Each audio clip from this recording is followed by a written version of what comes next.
Justement, avant Saint-Étienne, donc vous commencez par intégrer l'Union sportive française, Française, donc de Sétif, de ce type, qui est donc un club de joueurs musulmans. musulman. Vous aviez parmi vous un joueur français?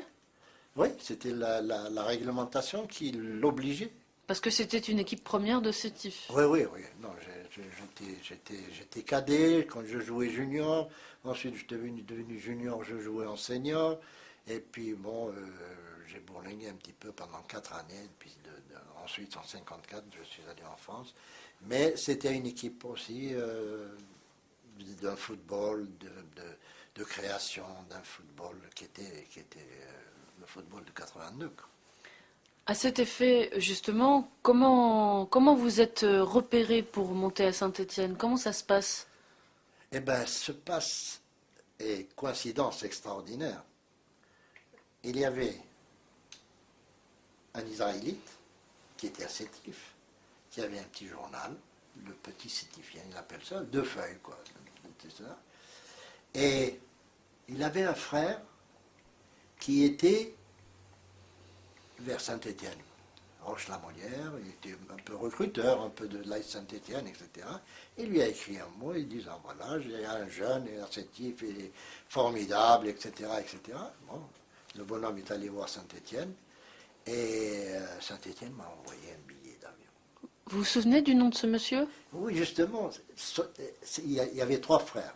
Il y avait un journaliste, soi-disant, un instituteur et un qui était en France. Et c'est l'instituteur qui m'a matraqué. C'est terrible ça.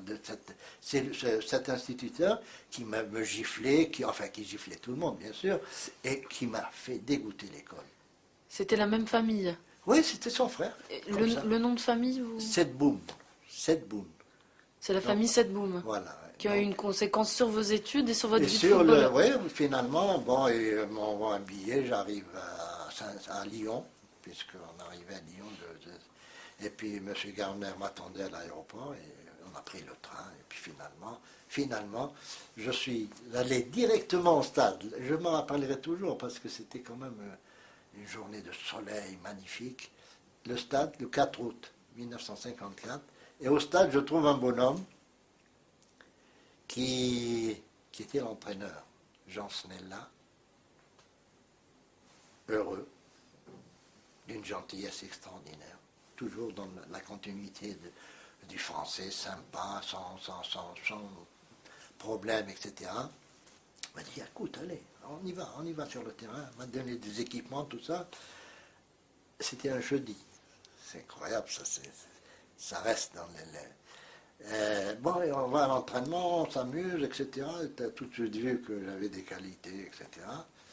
Le dimanche, on joue un match amical de préparation. Et c'était, je crois, contre Grenoble ou Limoges, enfin une équipe, Grenoble, je crois. On gagne 6-2 et je marque 3 buts. C'est à partir de là où ma carrière a été lancée et à partir de là où je dis que j'ai eu de la chance d'être tombé sur un monsieur comme ça qui avait les mêmes principes de jeu que moi. Ou bien moi j'avais les mêmes principes que lui. Imaginez une seconde que je sois tombé sur un entraîneur défensif et qui veut jouer physiquement. Peut-être que je n'aurais pas fait cette carrière, peut-être que je serais éliminé parce que j'étais frêle, etc. Mais lui, il a décelé les qualités techniques, les qualités de vitesse, etc. Et il m'a fait jouer dans ce sens. Et bien sûr, il a fallu attendre 2 mois parce que mon club Sétif n'a pas envoyé l'autorisation de jouer. Et j'ai commencé mon premier match à Nice. Regardez l'intelligence de ce monsieur. Il ne m'a pas fait débuter à Saint-Étienne. Il m'a fait débuter à l'extérieur. En disant, s'il joue à Saint-Étienne, le public, s'il joue mal, ils vont commencer, etc. Je le fais jouer à l'extérieur et après. Donc c'est parti comme ça. Justement, le public, comment vous a accueilli le public de supporters à Saint-Étienne? Le public est un public connaisseur. C'est un public connaisseur, il a tout de suite senti qu'il y avait chez ce gamin de 18 ans quelque chose, une patte, etc. Donc, bien sûr, c'était le bon contact avec tout le public. Et bien sûr, un an après, on est champion de France. 57, 56, 57. Donc c'est déjà... Mais entre-temps, ce monsieur Jean Snella, c'est son nom, avait bouleversé complètement l'équipe. Quand je suis arrivé, il y avait une équipe de gens âgés, qui avaient 30 ans et plus. Lui a décelé une jeunesse qui était en réserve amateur.